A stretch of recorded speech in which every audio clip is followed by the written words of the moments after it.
is going to delve in a little bit deeper on the meaning of that and how it relates to the topic that they are discussing at the given day that they will be speaking. But also a few housekeeping things. Brothers will be using the bathrooms on this floor, inshallah. Sisters will be using the bathroom on the first floor. And so that way it is both segregated. So once again, brothers on the second floor for using the bathroom, sisters on the first floor. Sisters that would like to exit, please exit the same way you came up. Brothers, do the same thing, inshallah, and you can exit directly into the parking lot if you need to leave early. Finally, before you guys exit, before you guys exit, we have some refreshments available. So please stick around after halaqah for some of those refreshments, and inshallah we'll have the opportunity to talk. Unfortunately, tonight, Sheikh Abdurrahman Badawi will not be able to stick around for the brotherly discussions that usually takes place after. And so inshallah, starting next week, Sheikh Abdurrahman Badawi will be sticking around for that. And then we'll have a few more announcements after. But with that, brothers and sisters, I'll ask you to please give your undivided attention to Brother Rami Kawas. And Brother Rami Kawas specializes in the area of management and organizational psychology.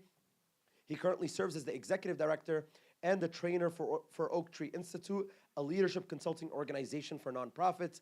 He has served in various leadership positions for local and national nonprofit organizations with extensive experience delivering educational and training programs. Alhamdulillah, he has a passion for learning and developing content in the areas of leadership. Brother Rami holds a master's degree in psychology from Harvard University, focused on human development and organizational psychology. He's a graduate of Qalam Institute Seminary and resides in New Jersey. But before I pass the mic to him, Brother Rami Kawas, as many know him in this community, was actually one of the first youth directors in the Muslim American Society, being here and in MAS Staten Island Center as one of the first youth directors, alhamdulillah. And we all know him, alhamdulillah, from the Brooklyn halaqat, the Staten Island halaqat. Many of us remember the Monday halaqat that he used to give alongside Brother Tariq Allan. And so we are honored for him to join us many years later. He joins us every year, alhamdulillah, and we are honored by his presence. So please give your undivided attention to him. We will have a time for questions at the end. So please save your questions for then, and we'll get through them. Brothers, please move up as much as you guys can, just so you can allow for other brothers that are coming in. The rooms in the back are getting filled, so please fill in any empty gaps, inshallah. Assalamu alaikum, everybody. Bismillah, alhamdulillah, salatu ala rasulullah, nashhadu an la ilaha illallah, nashhadu anna Muhammad rasulullah. Allahumma salli wa sallim wa barik ala nabiyyina Muhammad wa ala alihi wa sahbihi wa sallim tasliman kathira. Of course, any gathering like this at any time, but particularly in Ramadan is, and if everybody can move in, let's just make as much room as possible. I honestly thought maybe 20 people would be here, so this is amazing to see. Love that the center is really bringing people in, but let's just make room in so if everybody can move, inshallah ta'ala. Move in. I think the mic died. You guys will check it.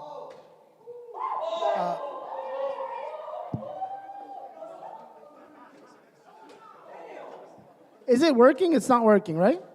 Kind of, a little bit. Okay, I'll keep it until they get the other mic. So I honestly thought there would be 20 people here, so I didn't expect a lot of people to be here, but I want to be honest with y'all. I honestly think Gaza's woken up the ummah in a way that it's not been awake in a long time. So I'm very, very humbled to be here.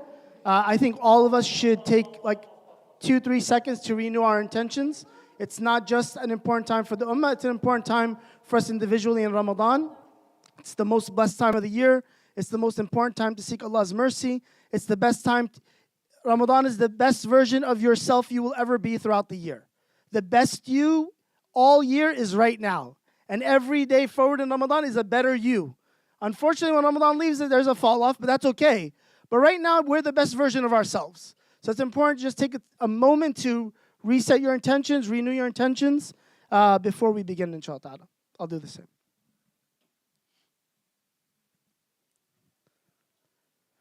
All right, bismillah.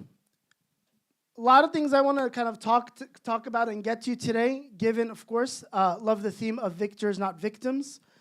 Given the theme that I was given of talking about sacred knowledge and how it guides our activism. So there's a lot of really nice words. I think there's like 4 key concepts I'm going to try to talk about. And I think all of them intertwine with how the Muslim ummah becomes victorious again. Because victory is not, it's not a destination, it's a process. right? It's all about what we do as individuals and what we do as a community to get to where we want to go. And I think the threshold of where we want to go is so low. Like if we can see 15,000 kids get killed, 17,000 kids get orphaned, 40,000 innocent Palestinians destroyed, 80% of Gaza annihilated. If we can see a genocide in 5G live streamed by the people that it's being committed to for the first time in history, and the ummah can't do anything, that's why everybody's in this room. That's why I'm here.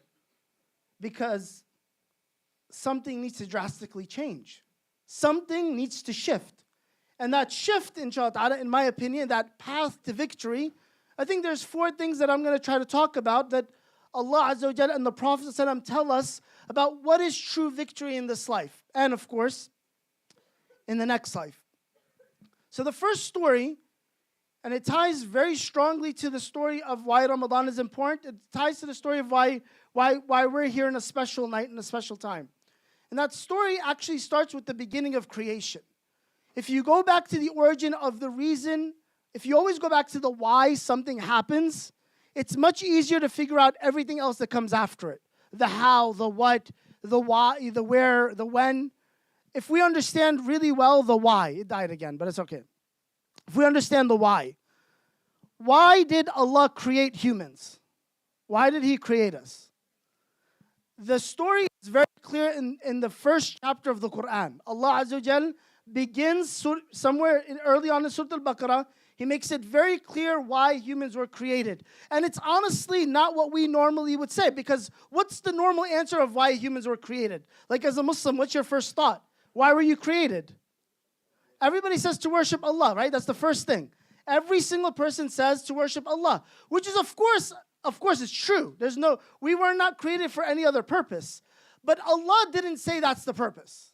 See, Allah had another intention of why He created human beings. And maybe that's a part of the path of victory, if you will. Allah Azza wa Jalla, in the beginning of Surah Al-Baqarah, He says, وَإِذْ قَالَ رَبُّكَ لِلْمَلَائِكَةِ.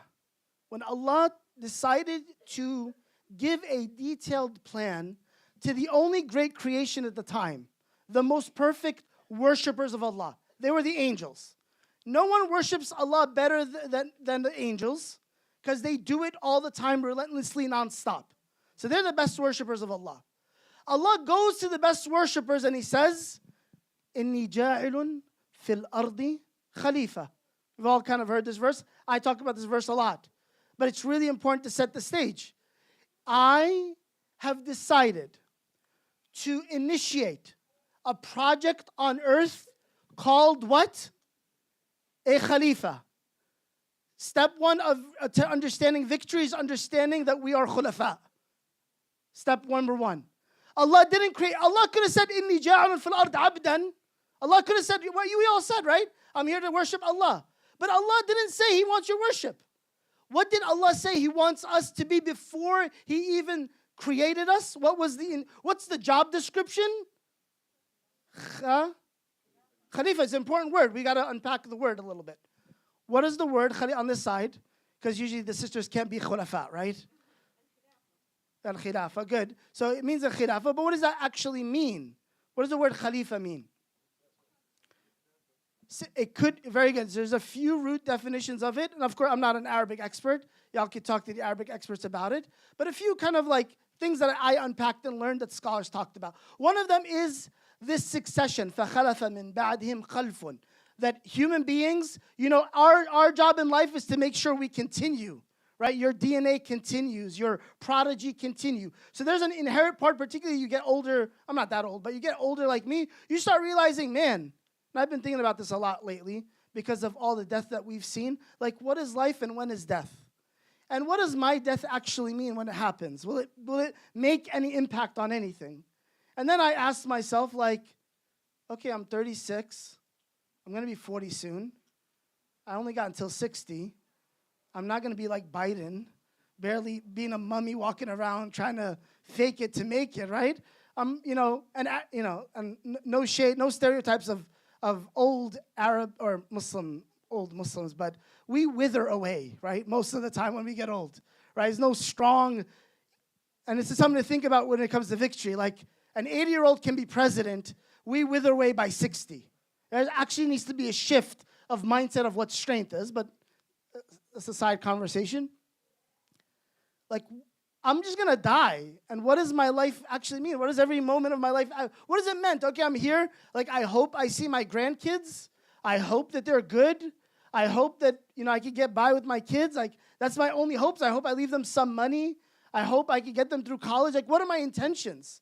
Like, life goes by so fast when the purpose isn't clear. Allah says, yeah, we were made to make sure that offspring continue, but there's another meaning of Khalifa. It's an important meaning. What's the other meaning? Anybody know? Leader is a good definition. Imam Razi says, As-Sultan ala al-ard. The governor over the earth. Allah says, I only created human beings to be what? Men and women. To do what? To be governors over the earth. To be a governor. We don't walk around like we're governors. We walk around most of the time like we're peasants. Like I'm just trying to get by. Let me just try to get by. The framing Allah Azza wa Jal had for Adam is that he is inni ja'ilun fil ardi khalifa. That's the first thing. The angels, which are, subhanAllah, again, sometimes I read Quran and I think it's come to life in a different way this year. But it's like, man, you when you dig deep into think about it and you have like this deep reflection on Quran, it's really next level jaw-dropping. The angels are so wise, they said, Ya Allah, we've done the free-willed creature on earth thing, and that project didn't work, it was jinn.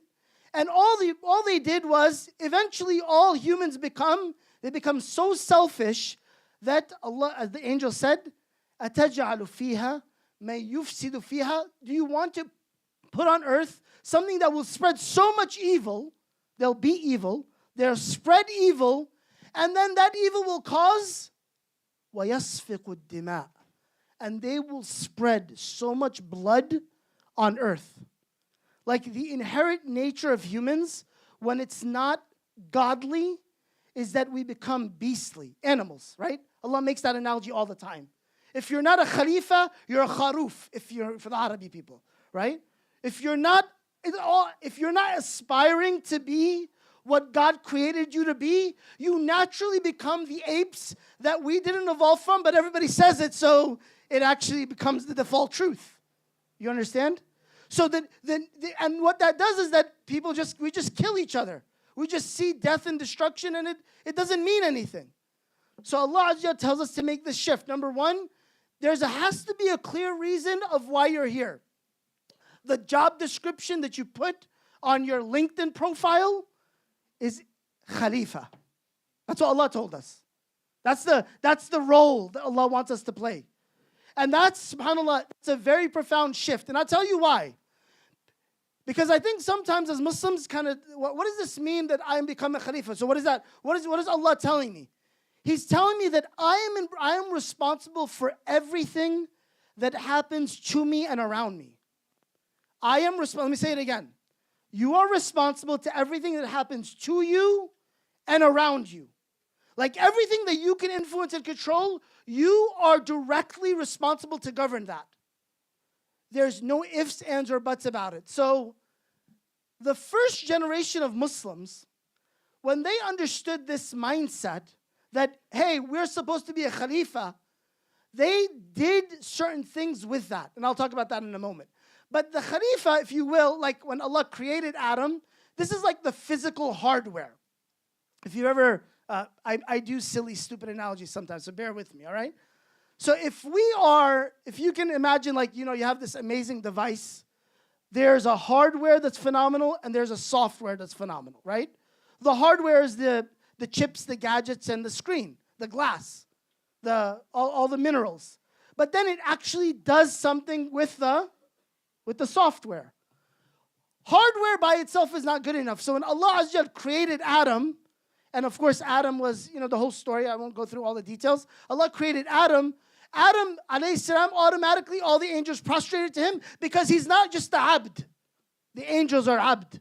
He is a abd that's a khalifa. Big difference. So all the angels bowed their heads to him.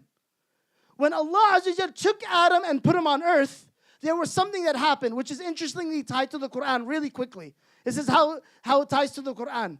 Adam alayhi salam, he was in Jannah, guys. And I talked about this last Ramadan, if you guys remember. Like we talked about greed, and we talked about how Adam alayhi salam, like he walked by 1 billion trees to eat from one tree he wasn't supposed to. Him and Hawa, right? If you remember that story, go back to Facebook or go back to, I don't know where, I guess thrown up now. TikTok is going to be banned, it's not there. So wherever it is, go back to the recording. You'll get the funny analogy I make about Adam and Hawa and Eve. But at the end of that, Adam and Eve, they ate from a fruit, a plant. They ate something from a tree that they weren't supposed to. And of course, what did Allah do? They were in Jannah, and what did Allah do? Allah banished, good, very good. Who said that? Allah banished them to earth. That's the terminology. Allah punished them by sending them on earth. But I just told you before Allah created Adam, He said, I will put on earth Khalifa. Wasn't the plan that he'd always go to earth? So was he banished? No. The plan was he would go. Me and you were meant to be here. Like we're here. Every atom in our existence is here because Allah wanted it to be here. So we're not banished. Again, reframing the mindset a little bit. We're here because Allah wants us to be here because we are the khulafa at this moment. So I will send to earth. Yes, the process had to happen where you had to make a mistake and he had to get sent down to earth. But once the Khalifa gets sent down to earth, so Allah decided to send him to earth. The Khalifa's on the earth. Allah needed to send something down with the Khalifa. The Khalifa would be like the hardware is incomplete without the supreme software that's needed. What's the supreme software? Allah Azza wa Jalla says, فَإِمَّا يَأْتِيَنَّكُم مِّنِّي هُدًى.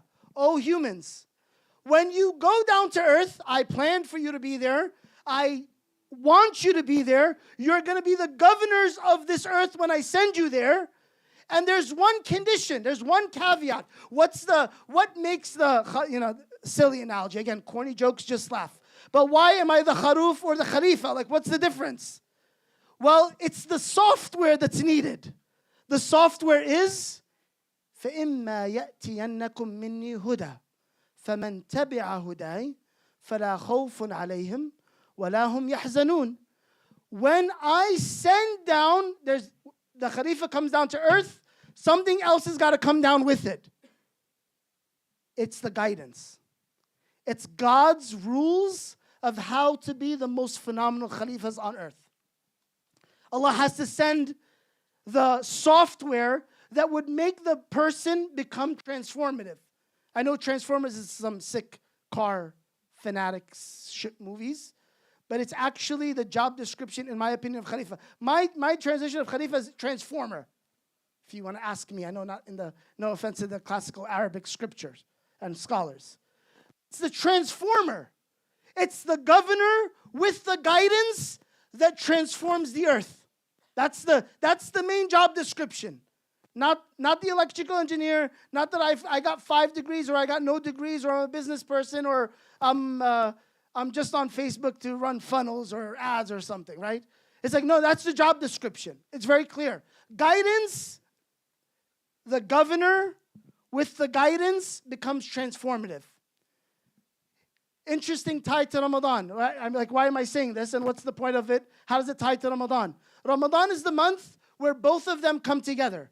So Allah says, Shahr Ramadan. Ramadan is the month where you get, as a Khalifa, a crash course on the final miraculous guidance. What is that course? What is the course? What's special about Ramadan? It's not because poor people are hungry, right? I mean, I like the poor people that are hungry, but what about the hungry people in Gaza? Why should they fast? What are they getting out of it? They're the poor people. The message of Ramadan is we don't fast for feeling what poor people feel. We fast because the Quran is the most phenomenal miracle ever given to humanity. Another reshaping that's needed. It's the most phenomenal book ever compilated on the face of the globe from the past to the future. It has to be like a deep appreciation to it. Allah says, I sent Ramadan. In Ramadan, I sent the Quran as guidance for the Khalifa. I'm putting that in. So whoever of you, when you get that guidance, don't do what Adam did and get so, why do we fast? So why fast? Well, Adam left Jannah. He was removed from Jannah because he ate, and he shouldn't have ate. So Allah naturally says, look, on earth, Adam, or sons of Adam, when I reintroduce you to your main purpose of existence, hey, you're not allowed to eat. فَمَنْ شَهِدَ مِنْكُمُ الشَّهْرَ فَلْيَصُمْ. Fast. Because that'll make sure, it's like a deeper meaning. Look, there's layers to the Quran. The deep meaning is, dude, dunya will never fill the purpose that you're looking for. So stop eating, stop drinking, stop thinking about the opposite sex, and just focus on the purpose, because you're a Khalifa, you're a governor, and I'm going to reintroduce you to the guidance.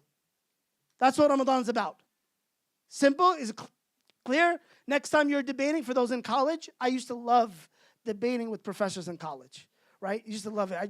I went to St. John's. I took like 6 theology classes just to debate. Any St. John's people in here? Shout out to St. John's. Too expensive. Don't go there. But I think if we don't bring the mission statement to the world, everybody, hey, we're the ones, when we're being killed like animals, it's our fault. Again, the governor is responsible for themselves and everything they're in control of. So I'm going to spread this message and this mission to everybody, right? That's centering that mindset. So the purpose is clear. Ramadan, again, Ramadan being like a little piece of it, but the purpose is clear. إِنِّي جَاعِلٌ فِي الْأَرْضِ خَلِيفَةً. That mindset of governor and guidance, I think it's important. What that became, not just to me and you, forget about me and you, we're punks. Not with all due respect to the sisters. We're punks. What the original generation did with that message was they understood, hey, we're transformers. We're not here to just be abd.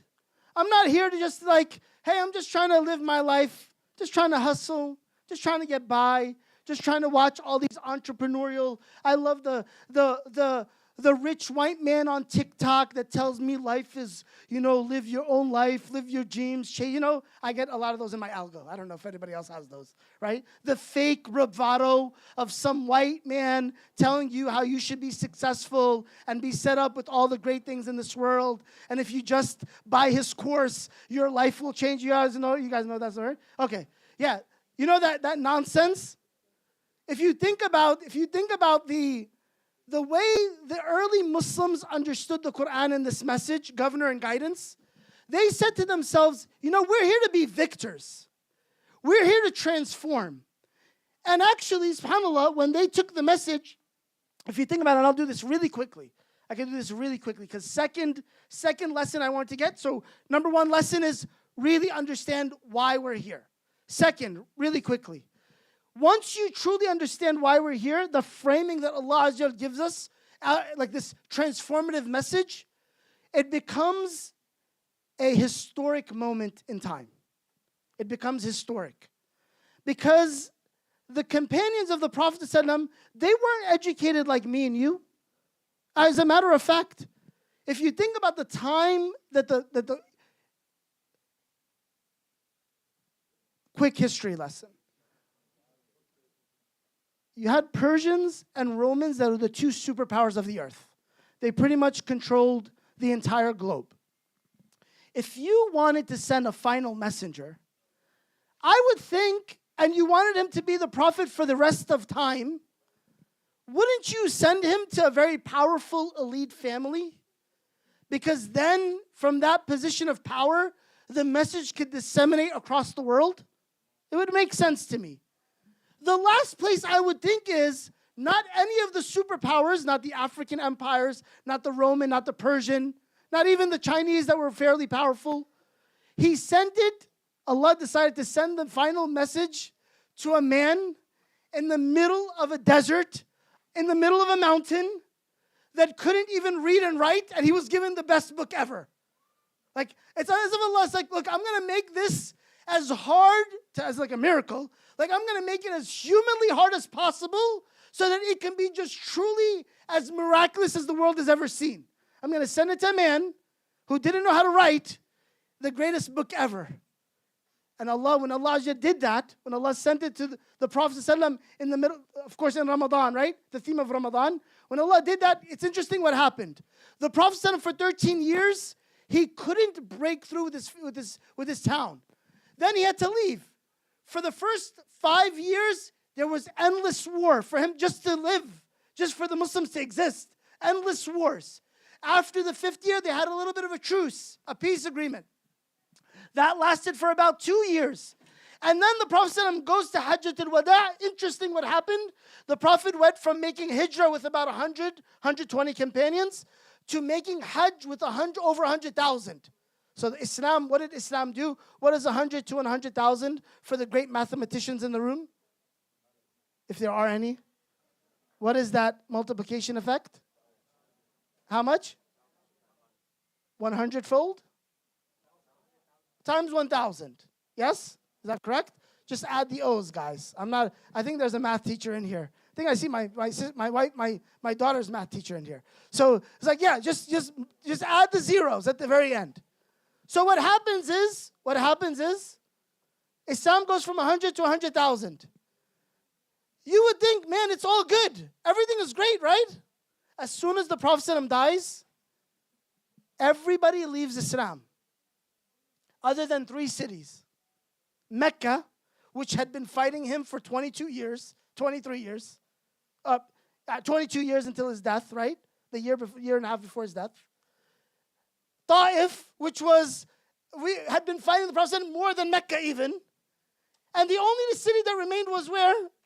Medina. So Islam went from 100,000 spreading across Arabia back down to 1 city. 1 city.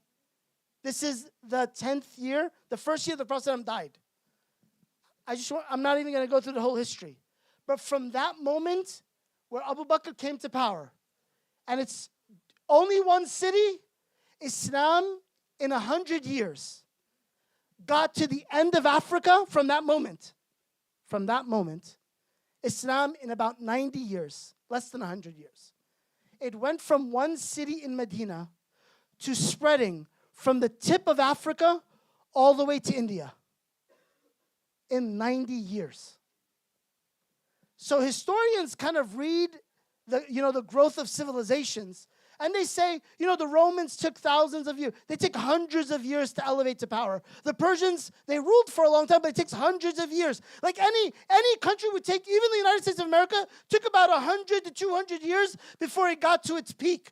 The Muslim generation took Islam in 90 years from 1 city, Medina, to every city from the tip of Africa, Mauritania, anybody from Mauritania?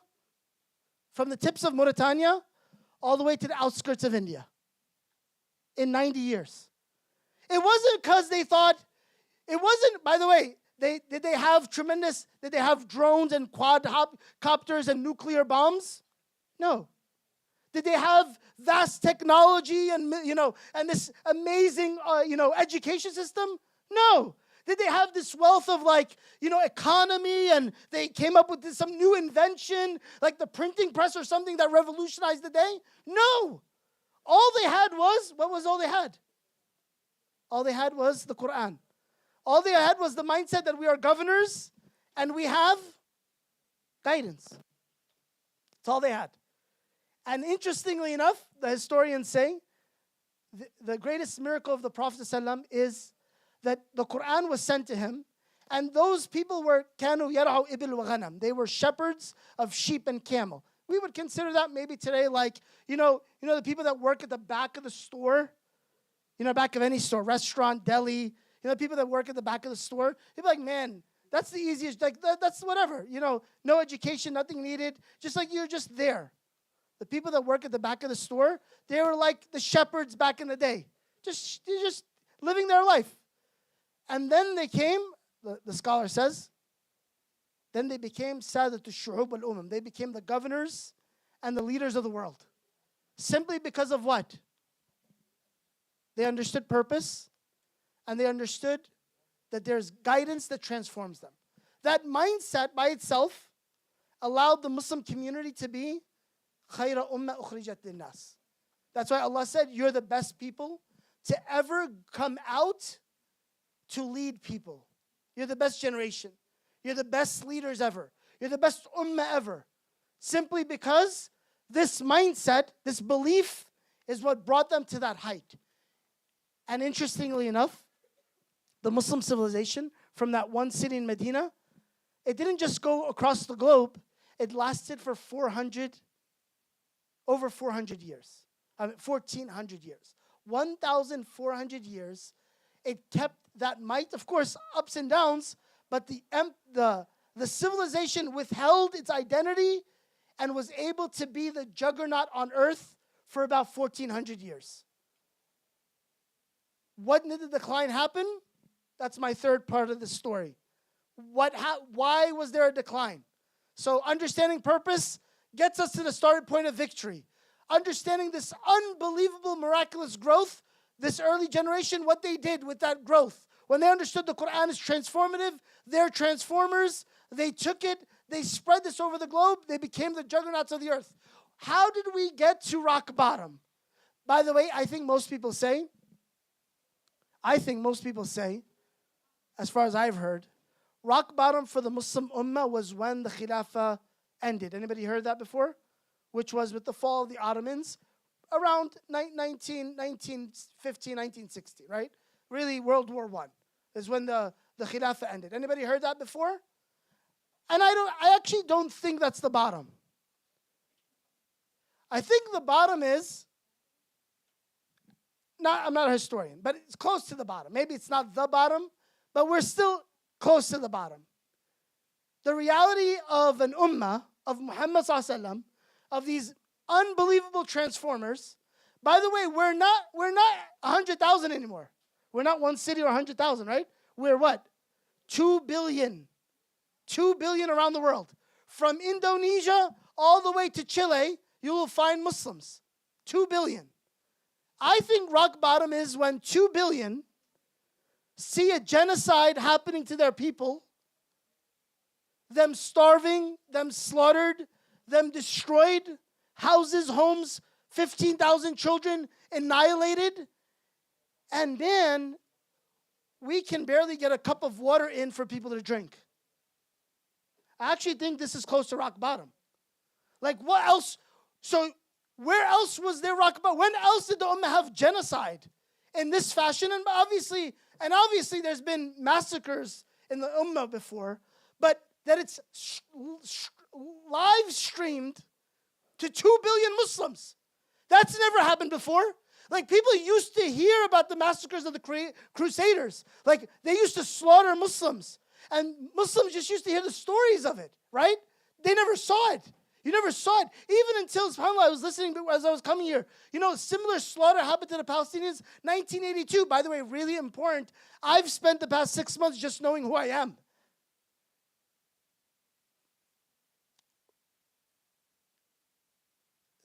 The best thing to strip away from you is to know who you are. You know, you're just chasing, looking like The Rock. And you're chasing trying to be like Grant Cardone. And you're chasing just like have the influence of, who's the famous Twitch streamer? There's a famous Twitch streamer that my daughter was teaching me about. I guess he's got like millions of views every time he logs on. I was like, maybe that's him. Yeah, there you go. Maybe that's him. So it's like, hey, who am I trying to be like? What am I trying? Like, what is my? And I'm be respectful to the sisters. No, I'm not giving any kind of Kim Kardashian, analogies or anything like that. I don't know whatever. But I was like, I don't know. I don't know what. I'll reset. I was trying to be funny. My bad. I failed. It's all right. It's all right. It's funny that it wasn't funny.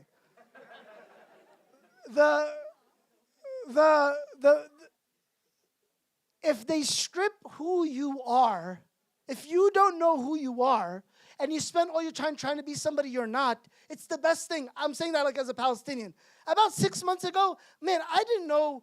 What happened in 1948? Why did we fight it? What happened in 1967? Wait, what happened in 73? Wait, Egyptians lost the Sinai and they got it back? Wait, they actually gave it back because they sold out? Wait, they had a... what happened in 82? And then, 82 was the point I was trying to get to. Why did 15,000 Palestinians and Lebanese get slaughtered? Very similar to today, but obviously today's 10 times, 2 times worse, at least right now. How did 15,000 people get slaughtered in 1982 and nobody did anything? It's like, when you don't know any of your history, you don't know who you are, where you came from, where you existed, who your trinity is. Everything is just like, I am just aspiring to be like this phenomenal white person. Most of our life in the post-colonial, in the colonial context, is we're aspiring to be like some amazing white billionaire or some amazing white chick. Like that has become the framing of not just the Muslims in the West, by the way, but also the Muslims in the East. It's a completely colonized mindset. They didn't just colonize our lands. They colonized our identities. They colonized our minds. They colonized who we think we are and who we think we should be. That's the easiest way to control people. You feel me? So when you re-understand your identity, it's like, man, a genocide in 5Gs never happened to the Ummah Muhammad Sallallahu Alaihi Wasallam. So in my opinion, I think we've hit rock bottom. Because an Ummah that can't mobilize to the greatest massacre ever happened to it should realize something needs to change. A paradigm shift needs to happen. The axis of power needs to move. I'm saying big words. I hope I'm not scaring anybody. I'll talk about how it's practical, but the idea is that a shift needs to happen. The decline, what's the decline really quickly? The Prophet talked to us about the decline. Gave it very straightforward to us. Very famous hadith in Bukhari. The Prophet he said, and I'll engage you guys after this hadith. Okay, maybe I'll ask, what is the one hadith that told the Muslim community that they would be many and they would see slaughter and they can't do anything? Anybody know the hadith? On the sister's side. Did the Prophet prophesy this time? Did he tell us it would come? He did. What's the hadith? Yes.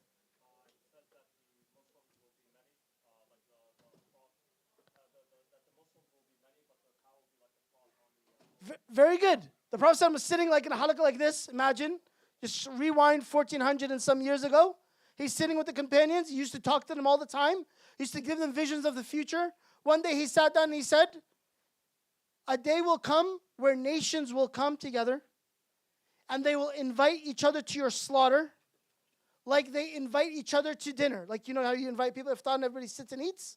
It's exactly the same process. They'll just invite each other to sit and eat dinner. That's how easy it will be. They said, the companions, by the way, subhanAllah, they didn't have a victim mindset. Ya Rasulullah, why doesn't Allah help us? Ya Rasulullah, why? It wasn't a victim mindset. The companions said, Ya Rasulullah, would we be so little in number on that day that there's so few of us that they would just slaughter us and nobody can do anything? The Prophet told them, Kalla, no. You will be kathir. You will be many. And the analogy the Prophet said, he said, if you imagine the foam on a shoreline when the tide comes on the shore and you just see the foam of the sea and it just goes as far as the eye can see. Like you can imagine billions of bubbles, exactly like 2 billion people. Billions of bubbles, but their weight is bubble. He said, وَلَكِنْ you will be كَغُثَاءِ السَّيْرِ. You will weigh as little as the bubbles on the sea. You'll be a lot, but it will be meaningless. So they said, Ya Rasulullah, we're not understanding. Wait a minute.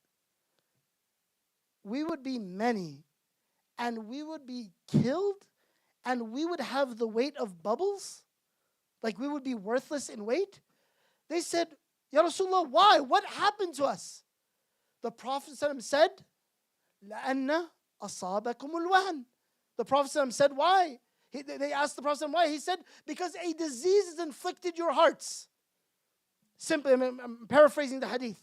They said, what is al-wahn ya Rasulullah? He said, two things that are going to bring me back full circle really quickly. What are the two ailments? What are the two cancerous elements? Two infectious diseases that cause a ummah of 2 billion with the Quran preserved amongst them, that they would be the weight of the foam of the sea. What's the two diseases? Yes. Greed is good, but it's not what the hadith says. What does the hadith say? Collusion.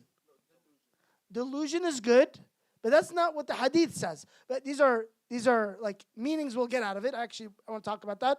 But what does the hadith say? Like, what's the root cause? Yes. Good. Two things. That's the first one. The first one is they will love. They'll be infatuated with what? Dunya. And there's a second piece to it. I want to get to it. What's the second piece? What's the second disease? Yeah. And they won't just love dunya. They will hate death. So just everybody say you love to die. Khalas, let's all go home, right? And then, of course, I'm being recorded here.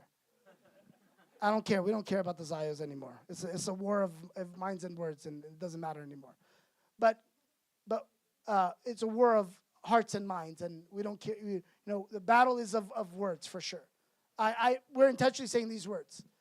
The first word is the first phrase. Let's go to the first phrase. Hubb dunya. Okay, how about we do this? Just so we can get everybody engaged a little bit. I want you just pair up in twos. Okay, pair up in twos. And I'm really looking for like a deep meaning. What about dunya's love of dunya would make an ummah of 2 billion? Look, I'm not looking for I don't know how Bedawi runs this show. May Allah bless him. I ain't looking for like Sunday. This is not a Sunday school. This is not Islamic school. Okay? You tell me, you have to pray. You just have to believe in Allah. Like, I'm not looking for an answer like that. I don't know. I try to push back a little bit. Sorry for the voice. You guys don't sound like that. At least some of you.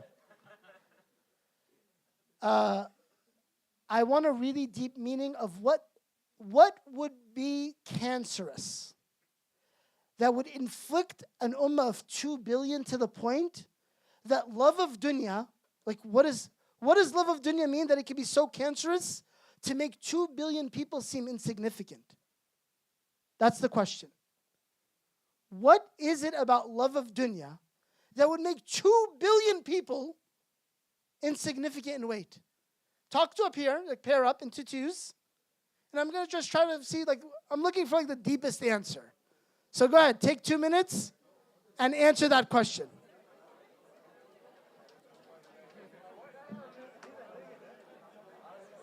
How's it going? It's good. People are loving it. It's 12:09. What time did we start? 11:25? Did you set an alarm? Because I know you've been doing that. I'm looking at my phone. 12:10. I'm going to take 20 minutes from the class. And then Q&A. Yeah, I'm going to wrap up, debrief, wrap up, and then last point, fourth point, and then we'll do Q&A. For Q&A, can you just keep one side? Yeah, sure. No problem. As soon as it's done, just let me know. Do some announcements. Okay, no problem. I heard Staten Island's IQ is super high, so you guys should be able to do this quick, right? Well, honestly, I've heard the aks, but I'm just gassing y'all up a little bit. All right? It's not? Okay. Try to do it quick. Tell me, what is so cancerous about love of dunya that would make 2 billion people so inept, unable? What does that mean? What does that hadith mean? All right, take one more minute. Take one more minute, and I'm going to ask y'all to give me an answer.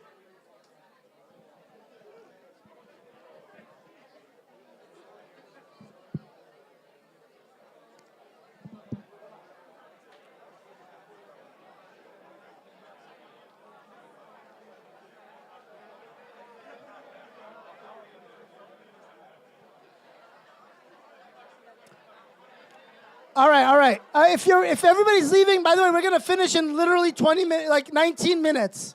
I promise. 12:30, we're done. So if you gotta go, like if you can hang out for like 15 more minutes, inshallah, we're gonna wrap up. All right. I don't. Nobody even talked about it, right? too deep. Y'all are joking around too much. But maybe we got a good answer. What in your reflection, so I'll reset everybody. Two things that make the ummah have wahn. The Prophet said wahn would make us weightless. Wahn, he said, is two things. This absolute love of dunya and this hate of death. Just so we don't all get arrested, I'm going to explain the hate of death part. I don't want y'all reflecting on that. But what about love of dunya? What about love of dunya would make 2 billion people, 2 billion believers, Muslims, muttaqeen, muslihin, mu'mineen, what would make them so inept? So what's the reflection? Yes? Money. Okay. Well, okay. No, it's okay. It's okay. Sorry. Why? Because it's a simple answer that I'm going to push back. Yeah, everybody's after money. Okay. Do we, I'll ask you something. Do we need money? No, hold on a second. Oh, you can't do that, bro. I'm not Bedawi, like I said. I don't know, may Allah bless Bedawi. No shots. I love Bedawi. Money. Okay, money. I tell you money. Do we need money to become, so you tell me 2 billion people don't need money to have influence in the world? They need money. So I'm going to push back on that. Oh, no. Astaghfirullah al-azim, bro. Just hold on. I'm down to take shots like that, but not yet. Just give me a second. Yeah. Oh, sorry. I'll come back to you. Let me go to sister side. Sorry, my bad. Let me go. I want to go back and forth. All right, so he said money. That's a Staten Island answer. Can I get a New Jersey answer? I'm sorry. Go ahead, yeah. Go ahead.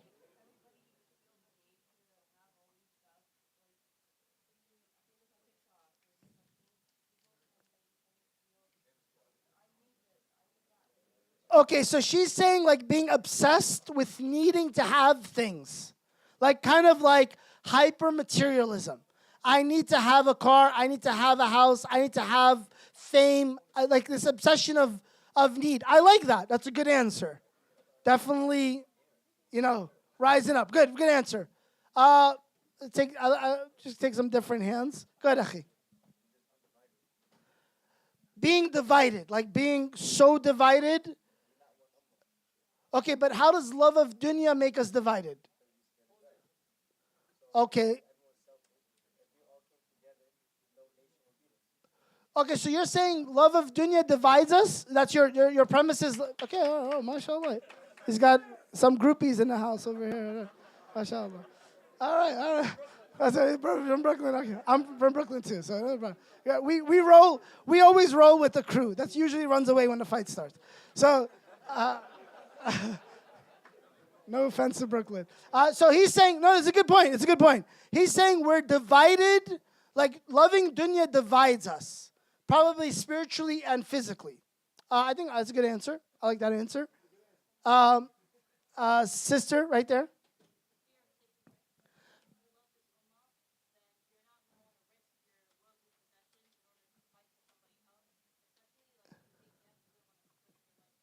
Okay, y'all are really excited to get to the loving death part.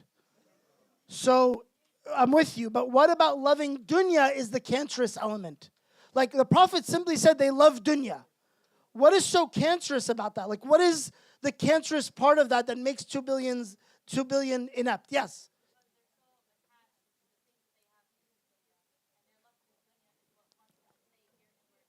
Okay, so it's not just materialism, but it's the attachment and the love of it. Okay, good. Okay, good answer. I'll take one more, just so we don't spend all night. I like wavy hands that are really energetic to speak. Let's go with the brother in the back. Selfishness. Okay, what do you mean by that? Nobody ever wants, they just want the talking point. Dude, this is not like CNN and it's not 30-second sound bites. You got to tell me, I'm going to ask you, what do you mean by selfishness? So nice term. I don't give stickers. Maybe I would in Islamic school. But tell me what that means. Go ahead, raise your voice. Okay. Go ahead.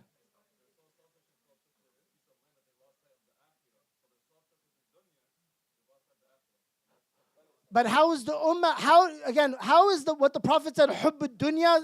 You said it's selfishness, right? I said, what is the part about hubb dunya that makes us so weak? You said it's selfishness. I didn't understand the Israel example, but how is the ummah how is selfishness causing us to, give me the connection, please, one more time. Oh my God.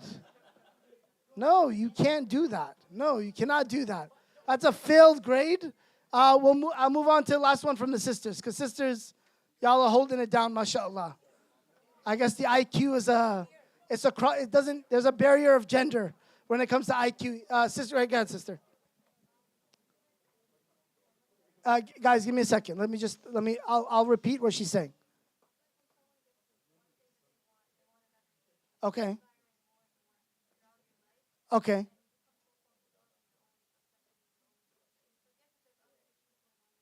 Okay, good. Very good. Very good. Excellent. I like that. Great answer. She said we become so obsessive about collecting and having more, like hoarding, and just wanting more of dunya, more. And that never-ending thing makes us weak because you're always chasing the dunya, essentially. I'm putting words in your mouth now. You're always, like the goal is the dunya. Like the goal is the 401k, the goal is the yacht, the goal is something else, and it's just something so materialistic. Right? Okay, good. I like that. Very good. Khalas. Good answer. Sheikh. Go ahead, Sheikh. Okay, very good. So, what? That's a very good answer. I like that. That's very good. So he took it a step further. That's the Staten Island group. My bad if like groupies is a bad word. Like his crew. It's like the crew. I'm gonna. Y'all are very smart. I'm sure. I want to just unpack what he said. So he said, by the way, let's just combine everything. The love of money, the obsessive love of money, let's say, chasing money, with the obsessive love of materialism, with the obsession of kind of always wanting that fame and that fortune. You're so obsessed in doing it, and it causes us to be divided. But I like his point that leads to the division. Like it causes us to fight one another, so that the point that we are so divided, like we can't even do anything together, right? And they all, of course, linked. Like everything is the correct answer. Even the brother in the back, selfish, I made fun of, right? All of them are right answers. Those are all right answers. Because love of dunya really, literally means all of the above. Anything that causes us to be so infatuated with this life, right? That's all it means. So much so that, to the Sheikh's point, that it causes us to want to destroy each other over it. So the Prophet in the hadith said, I'm not fearful that you're in poverty. I'm fearful that you will be obsessed over wealth and money. So you will fight each other and you'll chase it and it will destroy you like it destroyed people before you. Like it makes sense, right? It comes together. So the Prophet said all of the things that we said, love of dunya. So that's the first cancerous element.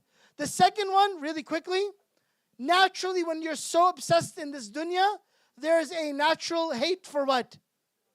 Yeah, look, nobody likes to die. Anybody want to die? It's not the natural answer. It's not the natural answer. Let's not get started. You guys just had the building open. Let's not get it shut down tomorrow. So, Kirahat al-Maut, in my opinion, is not about hating death. Aisha radiallahu anha, she simply told the Prophet ﷺ, we all hate death. It's a natural piece of every human, every person alive, that they hate death. That's normal. What really is the deeper meaning here is that they no longer, in my opinion, they're so unready for the responsibility of being the governors. Allah will hold us accountable not for being an abd on the day of judgment. I want to reframe the mindset. Allah will hold us accountable for being the Khalifa on earth on the day of judgment. Everybody thinks like, hey, I'm just trying to fast, trying to pray, do my salah. I have no sins. Alhamdulillah. Allah will send me into Jannah.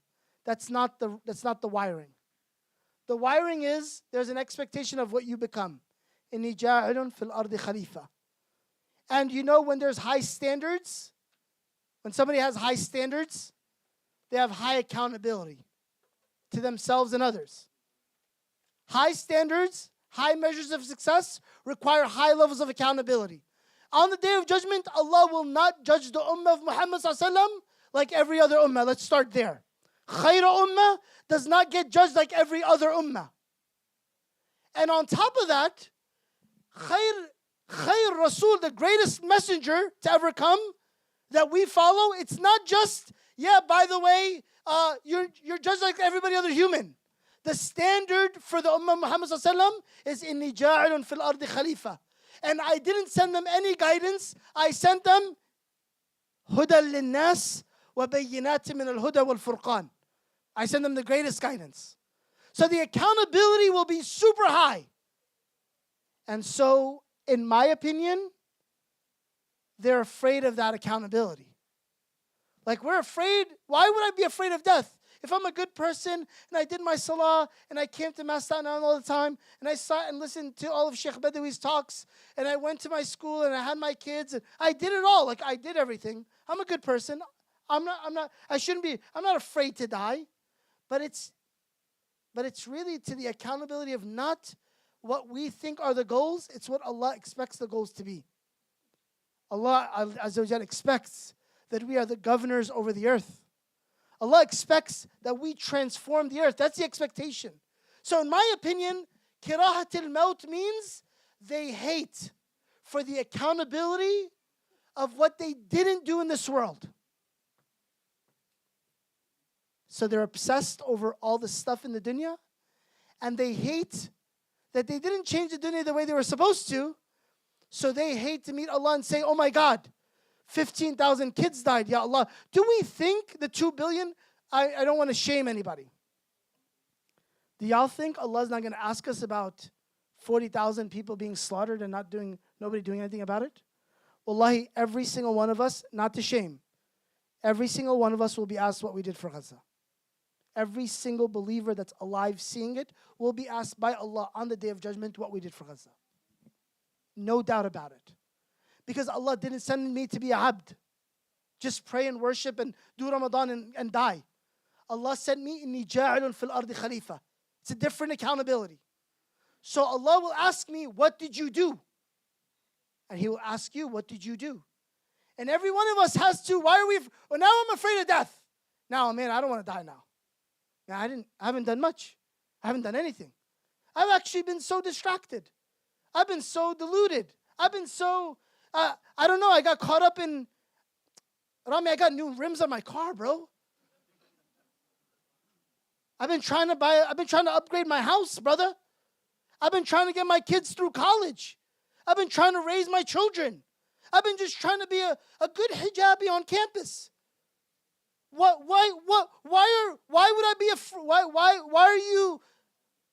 are you holding me to that account? That's why we're afraid of dying. We're afraid of dying because we didn't do.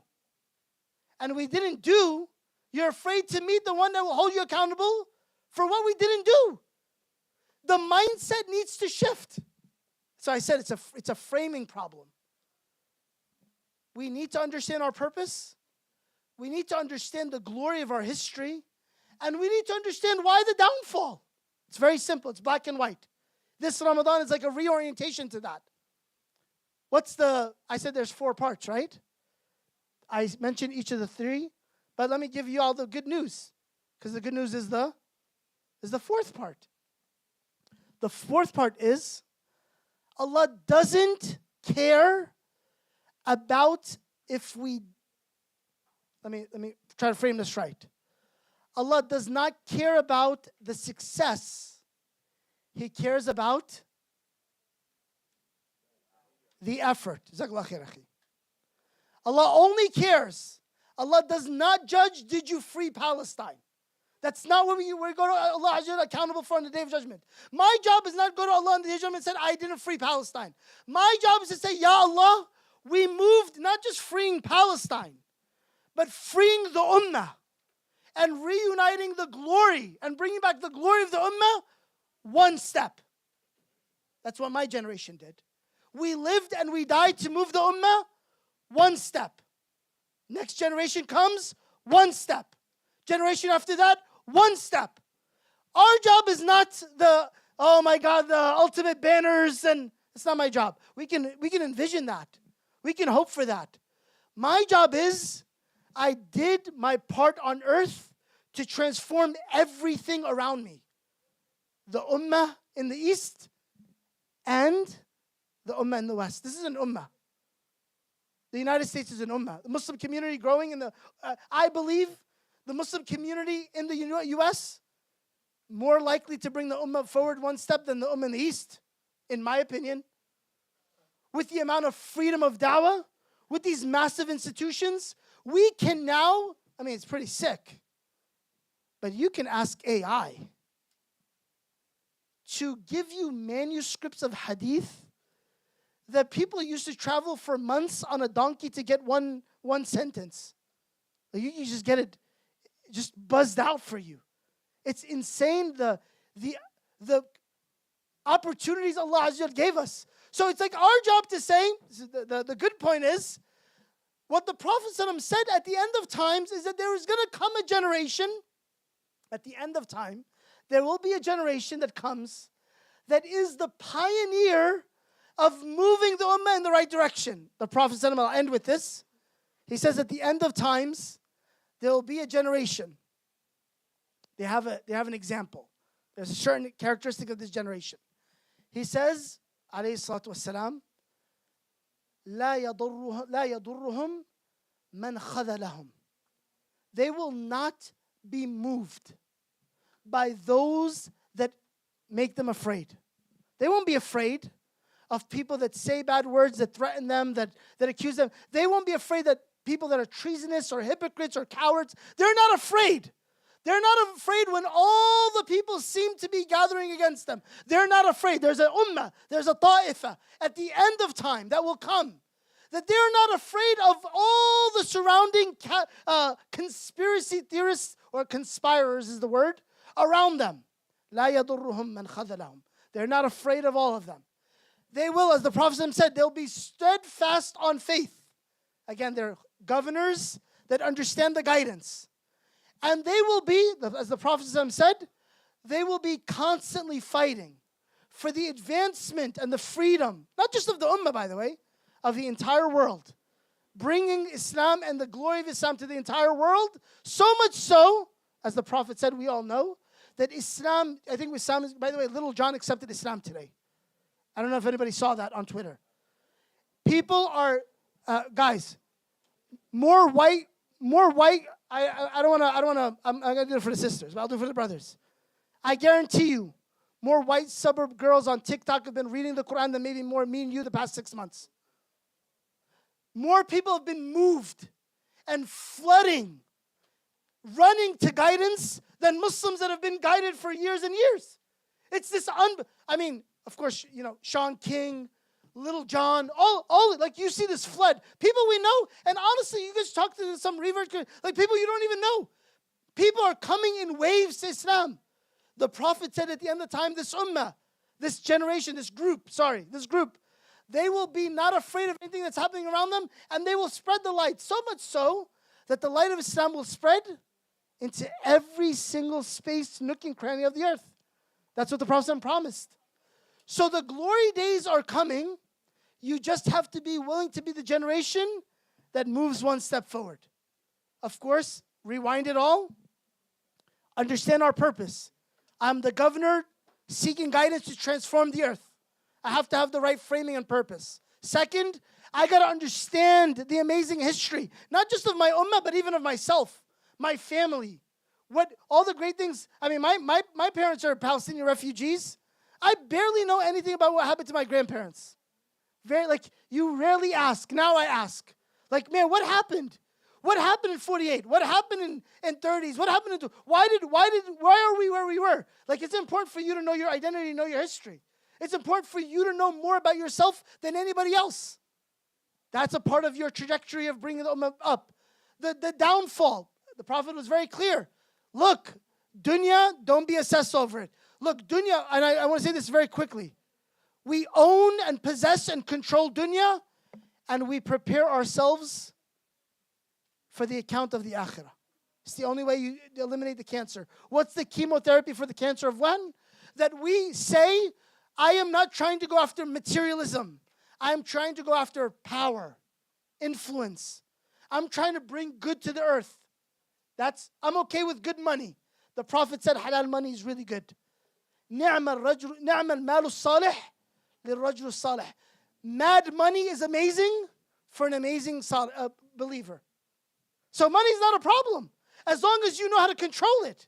As long as you know how to put it and move it and shake it and do what you need to do with it as a governor. It's very important. And then you're going to be held accountable for it.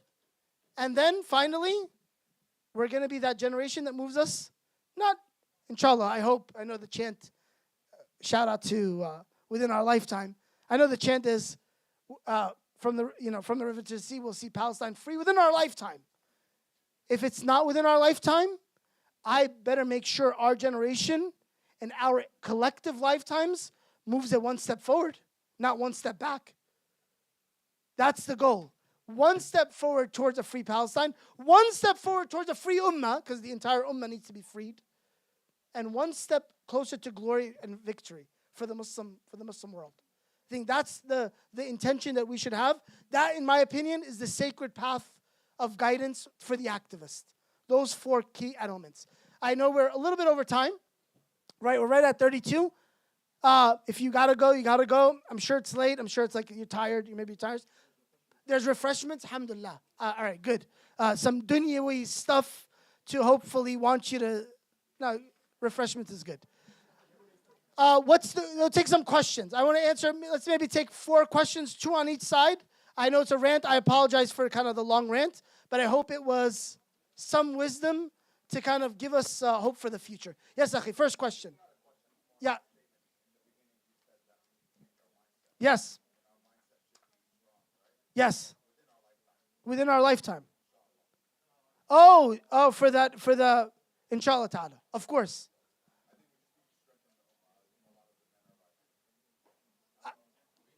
I agree. You mean physically, Akhi? You mean physically? Mentally, physically, everything. 100%. Beautifully said. By the way, really quickly, I believe the Khalifa is strong physically because Allah created us that way. And I believe guidance makes us mentally, emotionally, and spiritually strong. So when they all come together, it should be a transformer. I agree 100%. And inshallah ta'ala, within our lifetime, absolutely. That's the vision. Great question. Okay, question on this side. Sisters, any questions? Yes. What's the first step for us to start? Good question. I didn't even answer that. I was completely impractical. Today, it's okay. Imam Tom will be much more practical next week, right? Imam Tom. Good. I want it to be a little bit more theoretical today. I'm going to be on the 25th night. I promise to be very practical. Some practical things.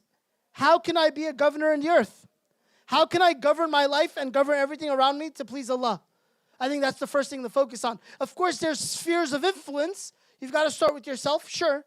You got to start with your family, sure. But we never sometimes get past that point. My community, my society, my job, my work. I mean, people are looking for guidance. And most of the time, it's the Muslims holding it back. I think if you're really going to be a transformer, you lean into who you are, your identity, your purpose, why you exist, and you bring the change to your company, to your business, to your family, to your parts of your family that don't practice. We're going to force them to come to the masjid. We're going to force them to pray. We're going to force them to give zakah to Gaza this year because they never give charity.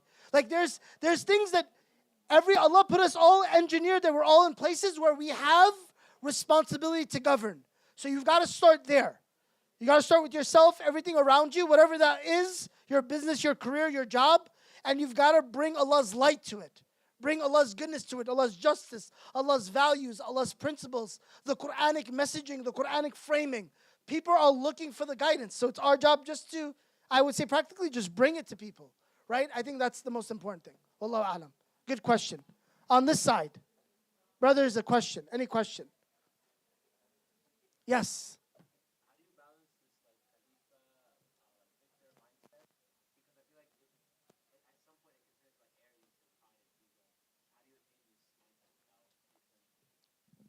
Yeah, good question.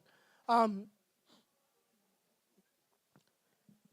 I think arrogance is bad, but I think having pride and ego it can be a healthy, good thing. Uh, you know, they used to say Umar radiallahu anhu. He used to he was extremely persistent on pride. He was a very prideful man. So anytime he saw anybody doing something, the famous story, one day he saw a group of young men walking around with their heads down, and he smacked each one of them with a stick. And he said, "Why are you walking around with your heads down?" They said, "We're just trying to be not prideful and not arrogant. Just trying to be just humble servants of Allah on earth." He said, and of course he reprimanded him. And he said, "I knew a man who was more sincere and less prideful and arrogant than you, but he would always walk, and of course Umar, but like walk on the earth with this dignified, prideful way." I actually think we need pride. Not the bad pride, but we need to be more proud, more prideful of being Muslims, of being who we are. I think for the Palestinians in the room, I think it's very important. I think Palestinians need to always, by the way, sometimes I kind of grew up with this for the Jordanian Palestinians, right? It's like, oh, you're Jordanian. Like you've lost it. I think Palestinians need to be Palestinian. The whole point is that we don't exist. The whole message is that they're eradicating our entire identity and being. Like you've got to be like, no, by the way, I'm Palestinian. And you say it with a little bit of pride. So what? Like I think the mindset, and again, it's not a you guys saw what happened in New York City's train station the other day, the brother that took down the guy who was about to shoot? It went viral, right? I think that brother was prideful in that moment. He wasn't cowering. He wasn't afraid. He stood up and he took care of somebody that was about to, he just took care of the dude. I think we need some pride. I think pride is a good thing. Maybe it's a longer lecture. Maybe better we can do it. It's like, hey, what is good pride and what is bad pride? Because I think we always demonize pride, and I would say we shouldn't do that, in my opinion. Arrogance is another thing, though. Good question. On this side, last question on the sister side. Any questions? Brother side, any questions? Go ahead, Akhi, last question.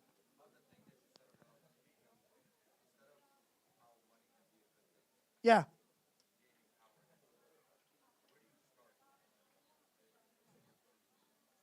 Well, wallahi, in my opinion, everybody starts power influence in making moves wherever they're at in life. Like, I've given like khutbahs on this before. And I'm not trying to say we should be like Zionists. But the Zionist ideology had a movement and a mission. And it was really centered around power and influence. I think if Muslims, and I think there's a prophetic model. The Prophet ﷺ went after pride and influence. Power and influence. The Prophet ﷺ focused a lot of his da'wah, actually, for those that don't know. And sometimes Allah would reprimand him. But he actually focused a lot on the people that had power and influence. And the people that had power and influence would eventually become, in Islam, people that had power and influence. So power and influence is very important. Long lecture. I'd love to give it. I'd love for people to more speak about it. I don't think enough khatibs or sheikhs even speak about power and influence. Because I think it's very important. There's an Islamic way of doing it. But I think naturally, simply, what do you do are you in school? What are you studying? Okay, what are you doing with health science? I love your answers, bro. What do you want to do with health science? What do you want to do in the space? Oh, okay.